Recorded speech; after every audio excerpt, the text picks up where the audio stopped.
informações chegando no nosso coração, na nossa mente, e elas estão guardadas, elas serão úteis na hora certa, e que o Senhor nos ajude a usar, que não sejamos simplesmente alguém que guarda na memória as coisas sem gerenciar, como nós aprendemos ontem, mas que nós possamos aplicar isso no nosso dia a dia, possamos aplicar isso na nossa caminhada contigo, Senhor. Por isso nessa noite nós te pedimos mais uma vez, abençoa o teu povo que está aqui, Senhor, abençoa as nossas vidas, meu Pai, perdoa as nossas ignorâncias, nossas falhas, cobre-nos com teu sangue, nos ensina, nos instrui, de acordo com aquilo que o Senhor tem nos dado, que nós possamos saber usar aquilo que o Senhor tem nos colocado à disposição, pois é no nome de Jesus que estamos aqui reunidos mais uma vez, e que todos digam amém, diga aleluia. Aperta a mão da pessoa que está do seu lado e diga assim, ó, seja próspero, porque Deus quer que você seja próspero. Aleluia, gente. Glória a Deus. É interessado que você seja miserável ao diabo, porque assim ele pode judiar com muita gente, inclusive com você. Muito bem, pode sentar aí no seu lugar. Deus te abençoe abundantemente nessa noite, em nome de Jesus. Quantos estão sendo abençoados aí, diga glória a Deus. Amanhã nós vamos cear, o culto começa amanhã às 9, termina meia-noite e pouquinho. Nós vamos tomar ceia, e nos primeiros minutos do ano, nós vamos comer aquela bênção que representa a prosperidade, representa o ano doce que nós teremos, e que representa um ano ungido. Se Deus ungir você, irmão, ninguém te segura. A unção faz a diferença, aleluia, e Deus possa estar ungindo você. Falar de unção, nós vamos falar um pouquinho sobre o azeite hoje, o azeite de oliva que está aqui. Esse azeite, você sabe, é extraído da azeitona. A azeitona, ela é um tipo de Cristo, né? A oliveira verdadeira. Jesus é a oliveira verdadeira. Nós éramos jambuzeiros bravos, nós éramos oliveiras bravas. Ou seja, nós éramos aquela árvore nativa, que não tinha agricultor que tomava conta. Aí Jesus pegou a oliveira brava, que a Bíblia chama de jambuzeiro, e na morte dele, ele enxertou esse jambuzeiro na oliveira verdadeira. E hoje nós somos herdeiros e cordeiros de Cristo, a mesma coisa do pessoal de Israel. Nós somos filhos de Abraão, somos filhos da fé de Abraão, do mesmo jeito que todos os israelitas são, com uma vantagem: nós da igreja que não formos passar pelo arrebatamento, escute bem isso, nós que pertencemos à igreja, que somos os gentios que foi transformado em igreja, que não fomos arrebatados, se nós morremos, nós vamos ressuscitar no dia do arrebatamento. Os judeus não, nem os judeus e nem o pessoal do Velho Testamento. Eles só irão ressuscitar no finalzinho da grande tribulação. A Bíblia diz lá em Hebreus capítulo 11, nos últimos versículos, que sem nós eles não vão usufruir de nada. Deus tinha algo guardado para eles, mas sem nós eles não vão tomar posse de nada. Então nós somos, Jesus veio para aquele que era dele, e os seus o rejeitaram, e ele veio para nós. É muito simples você entender isso, estudando a vida de Moisés. Moisés cresceu no Egito, e posteriormente ele quis tirar o povo do Egito, o povo hebreu do Egito, e o povo não aceitou ele. Ele matou lá um egípcio e etc. E houve um momento, e foi preciso dele ir para o deserto. E ele foi para o deserto e casou lá no deserto, constituiu uma família, e depois voltou com essa família para o Egito e tirou o povo do Egito. Assim foi Jesus. Jesus veio para Israel. Você percebe que os primeiros anos do ministério de Jesus, ele sempre comenta dizendo o seguinte: eu não fui enviado senão as ovelhas perdidas da casa de Israel. Ele mandava os discípulos pregar e disse assim: ó, não entreis em casa de gentios, não vá para Samaria. E depois da ressurreição ele disse assim: ide por todo mundo e pregar o evangelho a toda criatura. Ele abre, aí chega até nós a bênção da salvação. Pastor, e se o povo de Israel tivesse aceitado o Messias? Ele tinha estabelecido o reino em Jerusalém, em Israel, e todas as nações iriam adorar. Todas as nações subiriam para adorar.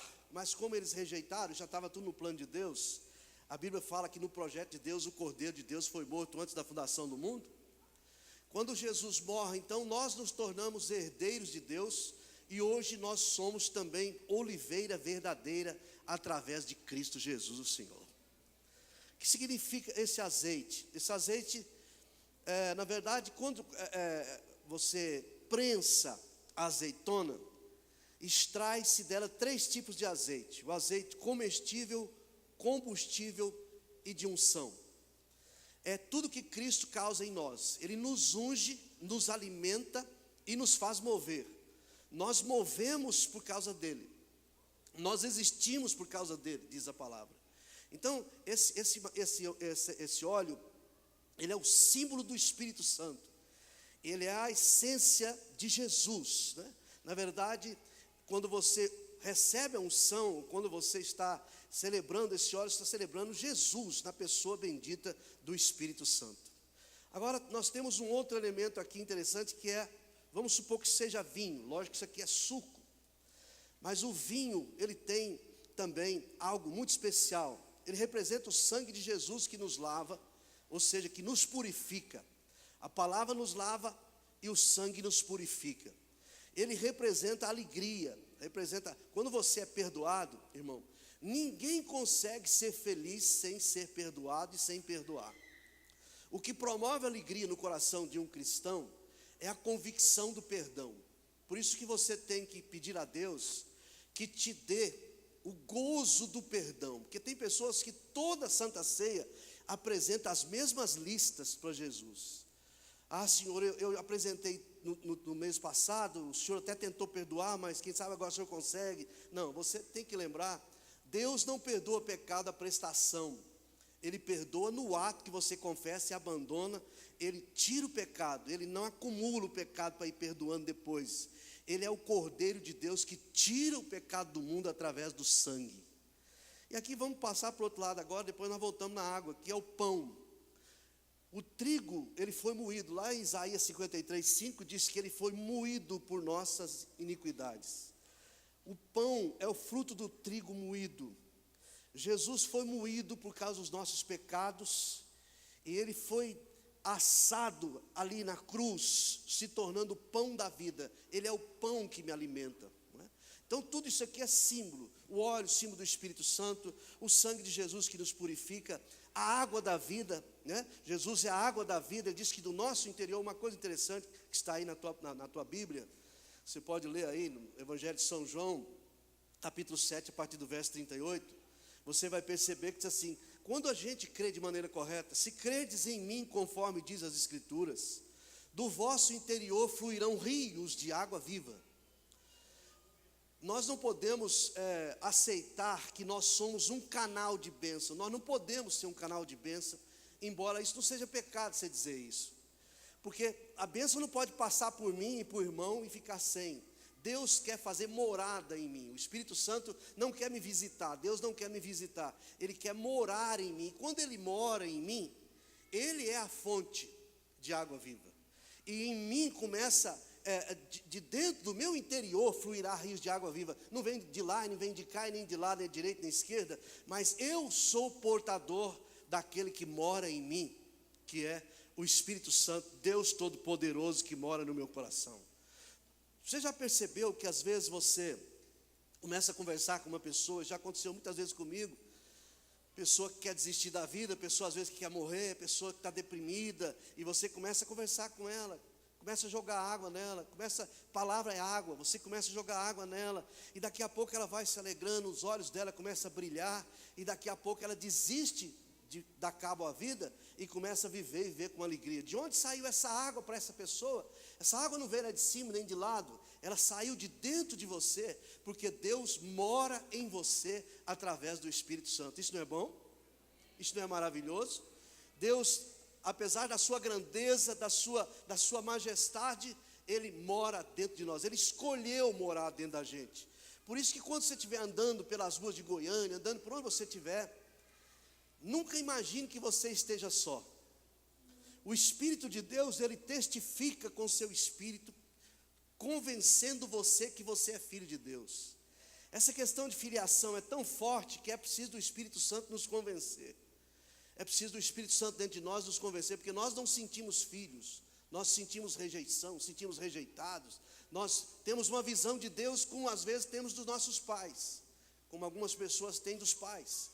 Mas quando você é convencido pelo Espírito Santo, que é Ele que nos convence, aí você passa a ter uma vida de alegria, uma vida não só para você, mas uma vida que você pode transbordar em outros, em nome de Jesus. Então amanhã nós vamos falar sobre o mel que está aqui, e o peixe e o sal grosso. Eu sei que vocês estão com vontade de ver falar disso aqui, né? Porque lembra macumba, né, irmão? Vocês lembram aquele negócio de estalar o dedo? Então nós vamos ver o que significa. Tem uma igreja até que faz o vale de sal, onde as pessoas passam em cima do sal e etc. Cada um com as suas loucuras. Nós vamos explicar o que significa isso aí dentro da Bíblia. Mas deixa eu pregar para você um pouquinho. Eu queria que você pegasse a sua Bíblia e abrisse agora no livro de Gênesis, no capítulo 15. Antes de abrir, pegue ela na sua mão. Fique de pé no seu lugar, não é? Fica de pé no seu lugar. Está dando um reflexo. Isso, obrigado. Fica todos de pé. Quem está aqui hoje pela primeira vez? Não teve nenhum desses dias ainda. Primeira vez? Tem alguém aqui que é a primeira vez. Então você vai acompanhando aí daqui a pouco. Levanta a sua Bíblia e diga comigo: esta é a minha Bíblia. Eu sou o que ela diz que eu sou. Eu tenho o que ela diz que eu tenho. Nesses dias, vou reprogramar a minha mente com poder e conhecimento da palavra de Deus. Amém, e amém, e amém. Aleluia, diga glória a Deus. Fica atento aí agora. Gênesis capítulo 15. Deus, Ele trabalha conosco de uma maneira especial. Você vai perceber aqui, quando Ele fala com Abraão. Abraão é um sinônimo de fé, ele é o nosso pai na fé, né? Você percebe que esse homem, ele é um exemplo de vida. Ele era um homem, ele era riquíssimo. Só para você ter uma ideia, às vezes as pessoas combatem a riqueza. Não é a riqueza que desvia a pessoa, não é? É o amor à riqueza que desvia a pessoa. O amor ao dinheiro que é a raiz de todos os males. Mas a riqueza é uma benção. Eu estava vendo um pastor lá da Guatemala pregando agora à tarde, num canal que eu tenho, e ele estava dizendo o seguinte: às vezes a gente visita uma mansão aqui no Brasil, e tem 5 criados que cuidam da mansão, você fica assim assustado, pensando assim: poxa vida, olha o tamanho dessa casa. Tem aquele que faz isso, aquele que faz outro. Agora você imagina, Abraão tinha 318 criados na casa dele. Você pode imaginar o tamanhozinho dessa tenda? Hã? Você pode imaginar a riqueza desse homem? Você consegue imaginar 318 criados? Hã? Aí você pensa assim: mas esse negócio de coisas... Nós falamos ontem sobre os talentos aqui, né? Aquele sujeito que ganhou 5 talentos, ele devolveu 35 milhões dos 5 talentos que ele recebeu, que é 17 milhões e meio. Ele conquistou mais 17 milhões e meio e mostrou disso: aqui está os 17 milhões e meio que o Senhor me confiou, e eu ganhei mais 17 milhões e meio. Se essa riqueza está disponível aqui na terra, você já imaginou mais ou menos assim como é que vai ser sua mansão celestial, irmão? Se você nunca parou para pensar. A Bíblia diz que as ruas são de ouro, as portas são de pérolas. Você está preparado para entrar numa mansão dessa? Você está preparado para receber isso?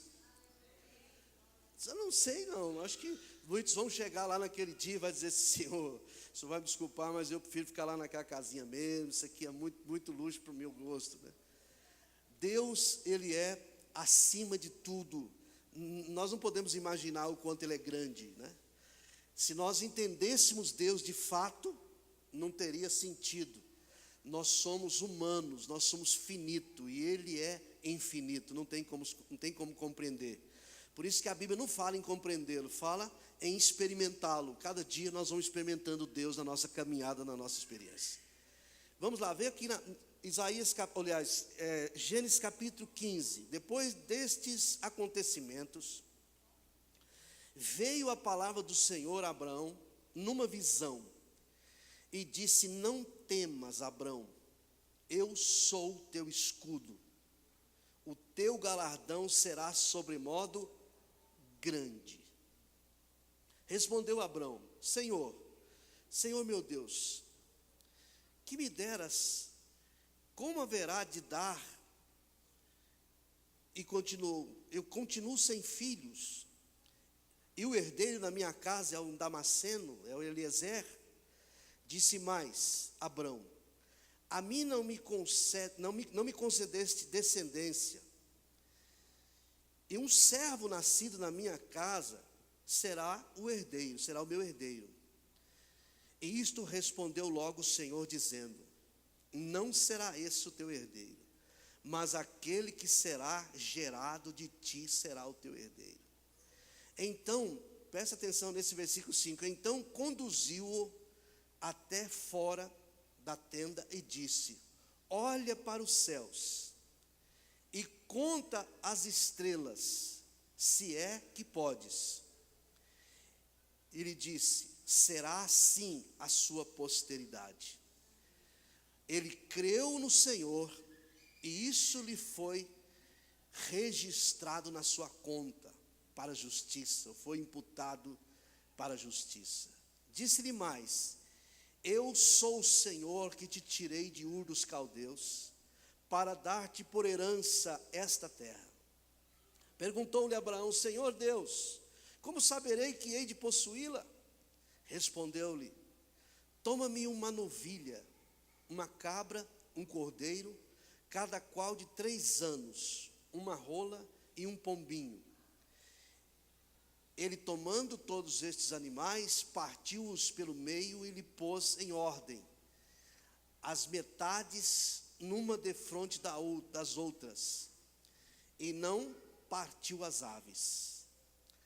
Aves de rapina descia sobre os cadáveres, porém Abraão as enxotava. Ao pôr do sol, caiu profundo sono sobre Abraão. Grande pavor, cerradas trevas acometeram. Então lhe foi dito: sabe com certeza que a tua posteridade será peregrina na terra alheia, e será reduzida à escravidão, e será afligida por 400 anos. Mas também eu julgarei a gente a que tem de sujeitar-se, e depois sairão com grandes riquezas. E tu irás para os teus pais em paz, e serás sepultado em ditosa velhice. Diga assim: grandes riquezas e ditosa velhice. Essa é a promessa de Deus para mim, que sou filho de Abraão. Diga: essa é a promessa de Deus para a minha vida, que sou filho de Abraão. Senhor, nós lemos a tua palavra. Agora, Senhor, fala conosco mais uma vez nessa noite. Nós pedimos que neste momento o teu Espírito Santo unge-me com a unção de ensino, e unge os teus filhos com a unção de receber esse ensino, em nome de Jesus. Amém. Pode sentar no seu lugar. Hoje nós vamos ungir o olho esquerdo, não é? Ontem nós ungimos o direito. Ah, vocês estão acompanhando, hein? Está direitinho. Hoje nós, na verdade, nós vamos ter que fazer um processo hoje. Nós vamos ter que ungir as 2 narinas hoje. Senão nós não terminamos amanhã. Amanhã é unção da boca. E a unção da boca será feita na maçã, na cenoura e no mel e no óleo, né? Vocês vão ver amanhã o que vocês vão comer aqui, para vocês entrarem o ano. As rodelinhas de cenoura representam a moeda de ouro, a maçã e o mel, um ano doce, e o azeite, um ano ungido. Aleluia, um ano ungido. Glória a Deus. A unção é algo assim extraordinário. Ela nos capacita a fazer coisas que outros não fazem. Ela traz um respaldo de Deus, do favor de Deus para a sua vida, de forma sobrenatural. Mas eu vou falar sobre isso amanhã. Deus trabalha conosco de uma maneira muito especial. Você precisa ficar atento, porque nós vamos dar alguns textos para você ler daqui a pouco. Eu tenho pregado aqui desde sábado, e eu tenho falado, você deve ter guardado isso, que você não vai além daquilo que você vê. Você não é maior do que a distância que você consegue enxergar. Eu não estou falando desses olhos aqui não. Esses olhos aqui é muito importante, mas eu estou falando daqueles olhos de Efésios capítulo 1, verso 17 e 18. Os olhos do nosso coração, os olhos da nossa fé, os olhos do nosso discernimento, os olhos da nossa compreensão das coisas de Deus. Deus trabalha usando imagens. Por isso que é importante você fazer o projeto de vida, você colocar aqui, você quer comprar um carro importado zero, vai lá na concessionária na 85, fotografa, dá licença que eu vou tirar a foto desse carro aqui. Você fotografa ele e põe a foto aqui dentro, mostrando para Deus o que você quer. Você quer, por exemplo, construir uma casa grande, compra uma revista daquelas de construção, já viu aquelas revistas bonitas? Aí você tira uma página daquela que tem um casarão, né, do jeito que você gosta, e põe aqui dentro. Será que é pecado? Não. Deus trabalha com imagem. Abraão, aqui no capítulo 15, ele já tinha feito um punhado de besteira, né? Ele já tinha feito algumas coisas que estavam prejudicando a fé dele. E Abraão, como todo, nós somos ser humano. Abraão não era um anjo, Abraão era um ser humano como você e eu.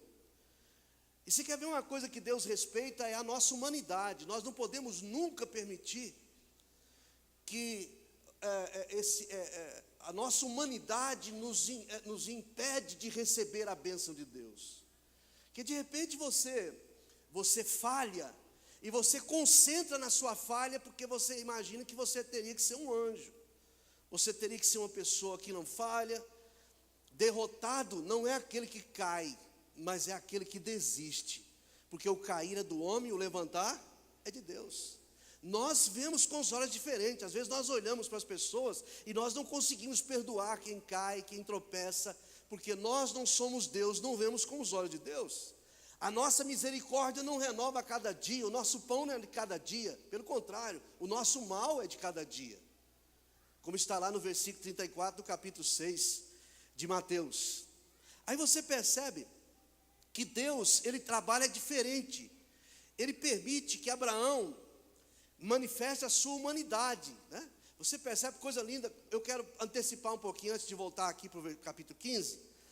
Quando Deus desce, vai visitar Abraão, juntamente com 2 anjos, né? E ele conversa com Abraão sobre Sodoma e Gomorra. Ele fala com Abraão: olha, o clamor do pecado desse povo chegou a mim com muito mau cheiro, e eu vou destruir Sodoma e Gomorra. Aí Abraão, na conversa com ele, falou assim: Senhor, mas caso eu encontrasse lá 50 justos, ainda assim o Senhor destruiria? Deus disse: não, se você encontrar, eu não destruo não. Mas vamos supor, Senhor, o Senhor me desculpa aí, me perdoa, embora eu seja cinza, mas vamos supor que eu encontrasse só 45, o Senhor destruiria? Não, não destruiria não. Mas vamos supor, Senhor, me desculpa aí, 40. E Abraão vai interpelando de certa forma, vai adiando aquilo que Deus já estava para fazer. Aí chega a 10, e Deus disse assim: Abraão, se você conseguir 10, lá eu não destruo, porque eu não destruo o justo com os injustos. Não encontrou os 10. Quando você estuda a história de Sodoma e Gomorra, você percebe que ela deteriorou de tal maneira que se tornou uma podridão, se tornou um inferno na terra. Então nós percebemos que Deus, Ele já sabia, Deus é onisciente. Ele já sabia que não tinha nenhum justo lá, sabia ou não sabia? Mas Ele deixou Abraão e conversando com ele. Deus já sabe exatamente o que vai fazer, tudo, mas Ele deixa a gente às vezes manifestar o nosso humano, a nossa humanidade, né? Às vezes tem pessoas que eles se julgam tão corretos, tão cheios de si, que não cabe Deus neles. Você quando converte, aceita Jesus como Senhor e Salvador, é lavado no sangue do Cordeiro, você não deixa de ser humano, o finito continua aqui, é o infinito que faz a diferença, e o encontro do finito com o infinito é que faz o milagre acontecer. Abraão está triste nesse capítulo 15, ele está sem dizer assim, como é que eu vou ser herdeiro? Ele começa a questionar. Às vezes as pessoas pensam assim, puxa vida, eu devo estar caindo na fé, porque eu estou questionando muito. Não, irmão, são os questionamentos que fazem a gente crescer, são as dúvidas que fazem a gente acreditar. A ausência 100% de dúvida é um perigo. Quando uma pessoa fala assim, eu não duvido de nada, você pode ter medo dele. Ele se tornou crédulo demais, e a fé dele não vai crescer mais. Ele limita, ele diz assim, bom, eu não duvido de mais nada. Eu duvido de muita coisa. Eu tenho muita coisa que eu questiono. E quando eu questiono, eu não questiono para afastar. A dúvida que te afasta é maligna. É o diabo que põe, mas a dúvida que te aproxima é Deus que põe. Deus te chama a questioná-lo. Deus diz assim, traga os seus questionamentos, entre em juízo comigo, trata comigo a respeito do futuro que eu tenho programado. Mas às vezes nós esquecemos que somos humanos. Por que eu estou dizendo isso aqui? Porque o projeto de vida que nós estamos fazendo, pode acontecer que alguma coisa não dá certo. Pode às vezes acontecer que alguma coisa não encaixa. E se você não acreditar que Deus tem um plano B, um plano C, para te abençoar, para renovar seu sonho, para te dar outro sonho, você vai parar. No primeiro obstáculo que você se vê, você para. E você sabe muito bem que Deus, Ele não tira os obstáculos da nossa frente. Ele nos sobe na experiência para passar por eles. Porque se Ele tirar os obstáculos da nossa frente, todas as vezes que nós chegarmos neles, nós vamos ter problema. E Deus não quer criar filhos com problema. Ele quer me criar, Ele está me criando de tal forma que os problemas de ontem não esbarram mais com eles hoje. Ele está me fazendo mais experiente hoje do que ontem. Quer ver um crente que não cresce é fácil. É aquele que se esbarra com os mesmos problemas sempre. Você prega a mensagem para ele, aquela mensagem é a mensagem do dia para ele. Não, a mensagem que eu estou pregando hoje, ela não pode ser a mensagem que você precisa amanhã.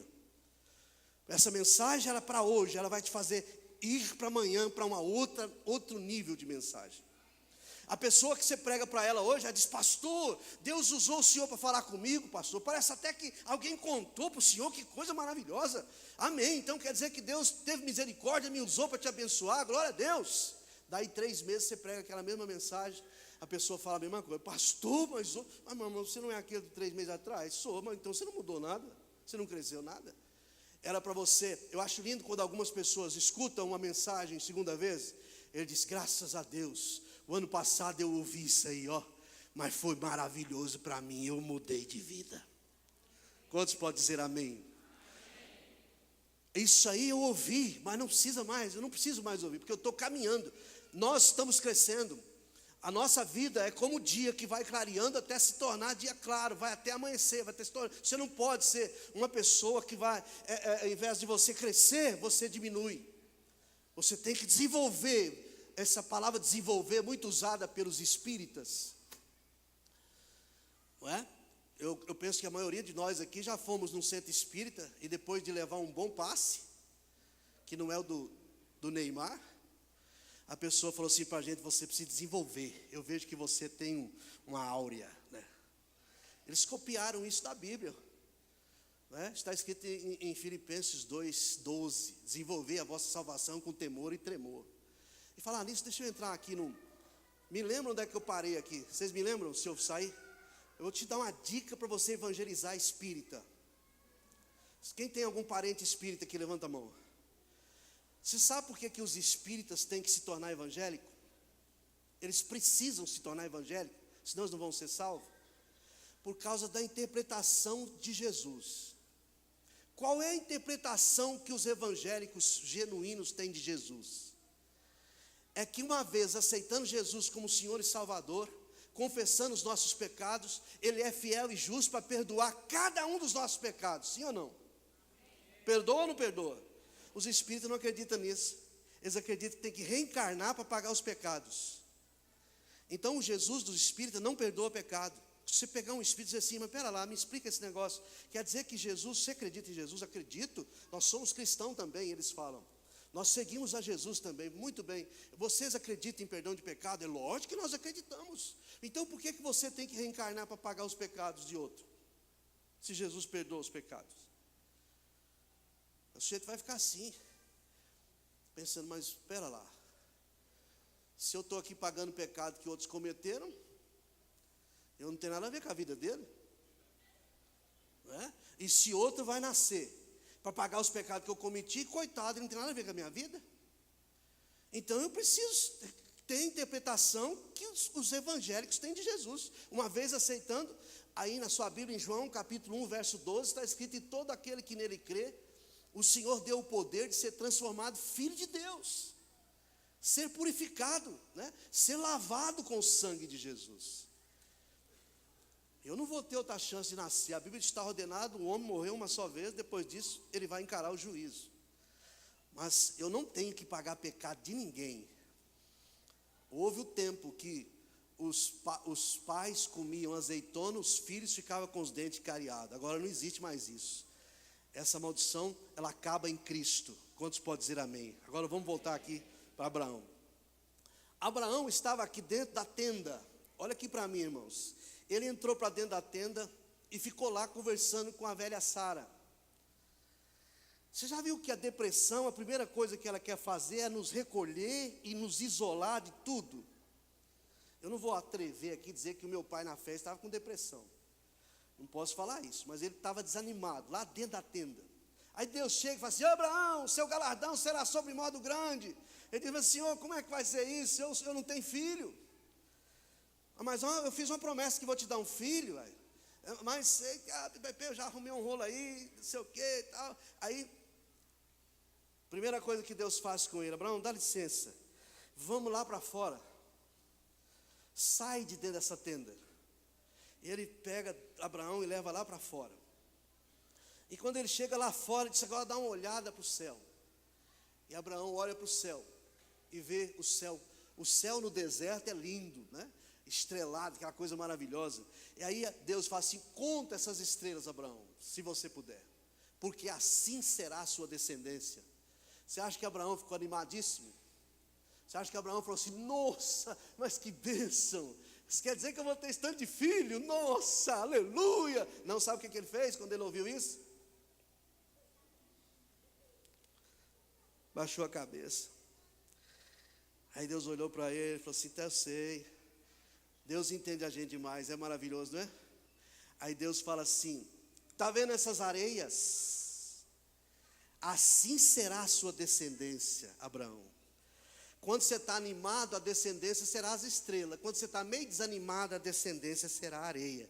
Cabeça erguida, você é meu. Cabeça baixa, você é meu. No dia bom, você é meu. No dia mau, você é meu. A minha promessa é sua, eu não abro mão dela em hipótese nenhuma. Você já viu aqueles crentes que está sempre com TPM? Hoje eu não vou na igreja não estou sentindo nada, nem arrepiei. Irmão, se você não souber administrar os dias maus, você vai transferi-los, todos eles, para os dias bons. Porque o mal é para cada dia, nós aprendemos ontem aqui. Agora, eu quero ser um mico de circo encebado, se todos que estão sentados aqui na minha frente já não teve um dia mau. Que você amanhece, está tudo cinzento. E quando alguém fala Jesus, você entende Genésio. É assim? Isso é humano, isso é do humano. Agora, o seu colega não entende isso. Ele fica te cutucando e perguntando, o que foi? Você pecou? Você caiu na fé? O que está acontecendo? Por que você está triste? Por que você está assim? Você não quer contar para mim? O que foi que você está assim? Mas Deus olha para lá e fala assim, ainda olhando para baixo, você será projeto do meu projeto. Eu não abro mão de você. Você quer ver? Deus manda um anjo, onde um sacerdote está ministrando. Aí o anjo chega lá e fala assim: e aí, velhinho, beleza? Bom, você tem sonho de ter um filho, não tem? Nossa, é o meu sonho. Então a sua velhinha vai te dar um filho. Aí ele dá uma risada. Ele ri e diz: como é que pode? Diz, além de ser estéril, e já é velha. Aí o anjo fala assim para ele: vamos fazer o seguinte, eu não posso voltar com a bênção, porque me determinaram que eu entregasse ela nesse endereço. Deus tem o seu endereço. Mas uma coisa eu vou fazer, já que você está incrédulo, vou fazer o seguinte: você vai ficar mudo, sem falar nada, até o nascimento do menino. Lembra? E o sujeito ficou mudo.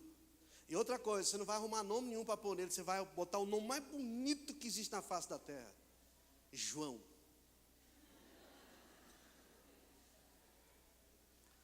Que quer dizer ouvido de Deus. Você vai colocar o nome de João. E aí todo mundo fica, não tinha ninguém com esse nome até então. Esse era o primeiro. Mas o anjo falou assim: não bote outro nome não, que eu boto você mudo de novo. Já pensou se agora nessa época da graça, aquilo era um trampolim da graça, da lei da graça. Já pensou se cada um de nós aqui fosse ficar mudo quando duvidamos, irmãos? A gente tinha que fazer culto aqui por aquelas, como é que chama? Sinais, né, Aline? A Aline que tinha que dirigir o louvor todos os dias, porque está todo mundo mudo, porque todos nós temos um momento de dúvida. Todos nós temos um momento ruim na nossa vida. A Bíblia diz que nós devemos estar pronto, guardar do dia mau. Não diz, não temos como livrar dele.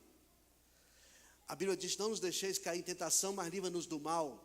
Livra não é o mesmo que guardar. Livrar é guardar é não deixar chegar lá.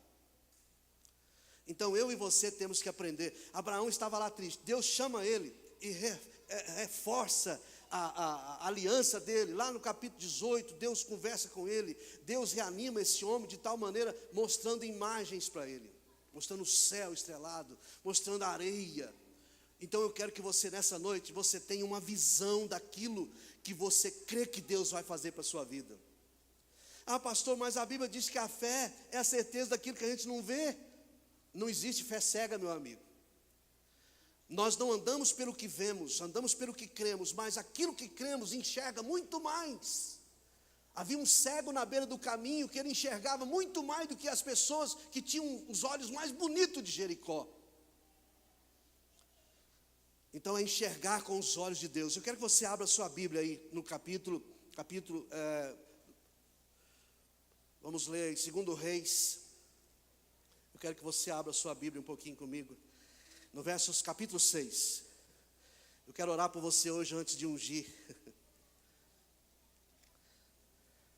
os seus olhos. Os seus olhos já estão ungidos, antes de ungir as suas narinas. Vou falar por que você tem que ter as narinas ungidas. Tem gente dizendo assim: eu nunca vi uma heresia desse tamanho. É o mesmo que os fariseus disseram quando Jesus fez lodo e passou nos olhos do cego. Os fariseus saíram comentando e ajuntando o pessoal e dizendo: nunca vi um trem tão feio. Mas o cego enxergou, Jesus foi glorificado, foi exaltado ali de forma sobrenatural. Glória a Deus, irmãos. Segundo livro de Reis, capítulo 6, verso 15. Você vai ver uma oração. Tem gente que levanta cedo, mas os olhos deles não é bom. O que nós lemos ontem na Bíblia Sagrada? Se os seus olhos forem bons, todo o teu corpo será luminoso. Tendo se levantado muito cedo o moço do homem de Deus, saindo eis que tropas, cavalos e carros havia cercado a cidade. Então o seu moço lhe disse: ai, meu senhor, que faremos? Ele respondeu: não temas, porque mais são os que estão conosco do que os que estão com eles. Vamos todos juntos? Mais são aqueles que estão conosco do que aqueles que estão com eles. Aleluia. O que Eliseu fez? Orou Eliseu e disse: Senhor, abre-te, peço-te, abre-lhe os olhos do moço, para que ele veja. O Senhor abriu os olhos do moço e ele viu que o monte estava cheio de cavalos, carros de fogo em redor de Eliseu. É muito mais real o mundo invisível aqui nessa noite. O mundo invisível não finge. O mundo invisível não tem parede. O mundo invisível não tem máscara. Há um reino aqui. Há um reino aqui estabelecido pelo Senhor, que não é desordenado como o reino da terra. E esse reino conspira e governa a nosso favor. Mais são os que estão conosco do que os que estão à disposição do diabo. Você tem que ter os olhos abertos, você tem que ter discernimento para isso. Você tem que entender que você não está só. Não importa onde você esteja, acompanhado ou sozinho, você ainda é maioria, porque Deus está com você. É a compreensão que você deve ter, é a visão que você deve ter. E nisso você percebe que esse moço não era cego. Ele não tinha falta de visão normal, mas ele não tinha os olhos bons. Ele não via aquilo que Deus podia fazer. Irmão, a coisa é tão interessante. Cada dádiva de Deus é um presente que exige a sua fé, exige o seu discernimento para você desenvolver isso que Deus te dá. Vou dar alguns exemplos de coisas bem rotineiras para a gente orar. Por exemplo, o trabalho é uma dádiva de Deus. O usufruir do trabalho é uma responsabilidade sua. Eu falei isso aqui várias vezes. Deus não pode dar a lição e a nota. Ele dá a lição, mas quem consegue a nota é você. Por exemplo, o sexo é um presente de Deus. Tem gente que usa para contrair AIDS. O sexo, ele é um presente que Deus te deu para você desenvolver ele com santidade no casamento. Tem pessoas que desenvolvem para destruição. Tudo Deus te dá, mas Ele não desenvolve aquilo em você, é responsabilidade sua, porque Ele colocou um livre-arbítrio em mim. Eu decido o que eu faço. Eu te dou um presente, você desembrulha ele se você quiser. Então nessa noite eu quero que você tenha discernimento e tenha uma visão do que Deus vai fazer na sua vida nesse ano de 2016. Primeiro você tem que estar, se você prolongar muito no meio de gente medíocre, você acaba pensando medíocre. Se você ficar perto de gente um tempo prolongado que não crê, você acaba não crendo. Se você ficar perto de quem conta piada por um tempo, você acaba virando contador de piada. Se você ficar perto de críticos, gozadores, tem gente que ele não crê mais em nada, ele fica criticando tudo e todos. O importante é que ele se sinta diferente, mas no fundo ele sabe que ele não está com nada, ele não crê em mais nada. Se você ficar perto, você fica semelhante. Você não pode, você tem que ter uma visão. Abraão estava lá dentro da tenda, conversando com Sara, certamente dizia: aí minha velha, como é que nós vamos fazer, hein? Estamos terminando nossos dias. Talará, de repente Deus vem e diz assim: sai para fora, vamos mudar o assunto. Se você quiser que o ano de 2016 não seja uma extensão de 2015, muda o assunto. Muda as atitudes. E você vai perceber que 2016 está te esperando assim, ó, limpinho, prontinho para ser construído do jeito da visão que você tem. Qual a visão que você tem? O que você está enxergando para 2016?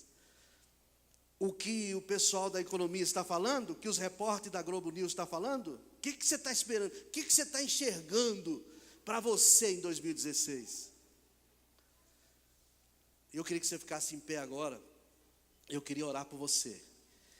Antes de ungir suas mãos, hoje nós vamos fazer a unção da prudência. A unção da prudência. você vai receber a unção da prudência, para você ser prudente. Prudente é aquele que faz boas escolhas, é aquela pessoa que sabe escolher desde os amigos, é aquele que sabe fazer boas escolhas. Prudente, Jesus disse que nós devemos ser mansos como pombo, mas prudente como serpente.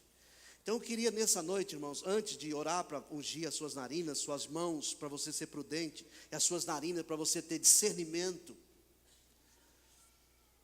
Você ter discernimento, você discernir, ver o que está no cerne. O que tem de gente hoje mascarada, porque a estética ocupou o lugar do conteúdo. A aparência hoje é mais importante que o conteúdo. Há muitas pessoas em busca de aparência. Eu quero que você tenha discernimento. Quero que você olhe onde todo mundo olha e vê o que está no cerne, não o que está por fora. E Deus vai te abençoar. Glória a Deus. Então eu quero orar por você. Feche os seus olhos. Espírito Santo de Deus, tu que estás agindo aqui nesses dias da nossa vida, na vida de cada irmão e irmã que está aqui. Espírito Santo, aguça o nosso discernimento. Limpa os nossos olhos. Ó Deus, não deixa nos embaraçar. Não deixa, ó Deus, ficarmos presos, mas que nós possamos caminhar e possamos seguir em frente nessa caminhada. Sabemos que o Senhor Jesus não é um fim, mas Ele é um caminho, é um percurso. Nós estamos andando nele. Assim como recebemos, devemos mantê-lo. Assim como começamos a andar, devemos ir até o fim. Senhor, abençoe este povo que está aqui. Que este projeto de vida que ele escreveu, que ela escreveu, e vai ser colocado no interior dessa réplica da arca, que é apenas um símbolo para nós. Que esse projeto se estabeleça, seja concluído. Eu te peço em nome de Jesus. Agora, meu Deus, abra os olhos de cada um aqui. Abre os nossos olhos espirituais. Nos faça enxergar. Ó Deus, nos faça ver através dos seus olhos. Eu oro como Paulo orou aos crentes de Éfeso. Abre os olhos do coração de cada um, Senhor. Abre o entendimento, abre o discernimento de cada pessoa aqui, Senhor. Que eles possam caminhar seguros na realização desse projeto. Dá prudência para os teus filhos. Faz deles pessoas prudentes. Pessoas que sabem fazer suas escolhas. Em nome de Jesus Cristo, que essa unção que vamos fazer na mão de cada um deles. E posteriormente eles farão sobre as narinas. Parece um ritual, simplesmente, mas que tem a representação de que possa aguçar o discernimento de cada um, Pai. Eu te peço em nome de Jesus, que aqueles que tiveram grandes prejuízos, por não ter discernimento e nem prudência, que esses prejuízos nunca mais aconteçam, que esses maus negócios nunca mais aconteçam, mas que a luz de Cristo esteja nele e nela, e que essa pessoa tenha a mente de Cristo, falar na hora certa, agir na hora certa. Senhor, em nome de Jesus Cristo, que essa unção nos capacite nessa noite para isso. Eu te peço em nome de Jesus. Os que querem receber a unção, pode vir aqui, os obreiros vão ungir você, ungir a sua mão com essa unção da prudência.